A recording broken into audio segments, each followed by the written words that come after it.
不用跟我杠，在很多重结构区的桂鱼标点，窗口期是特别明显的。今天一条视频告诉你如何去利用这个现象。在重结构区桂鱼标点，尤其是水较深的重结构区域，鱼的密度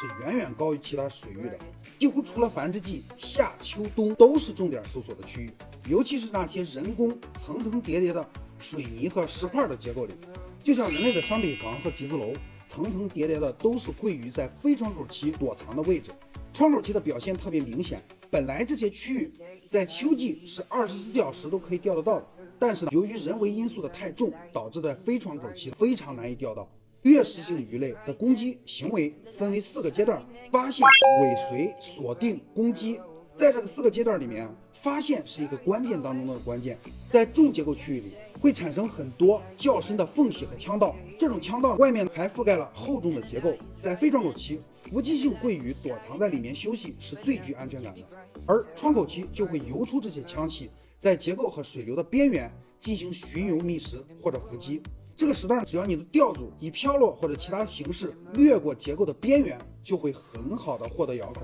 但是这个开口的时间往往比较短暂，会持续到20到40分钟左右就结束了。在深秋季节，这点表现尤为突出，所以搜索出重结构区的开口时间就成为了关键中的关键。超出了这个攻击范围，目标鱼根本就发现不了你的钓组，就不可能产生后面的锁定和攻击的行为。理解了这点，就理解了为什么有口没口都需要河边常走这句玩笑话。关注严哥，咱们下期再见。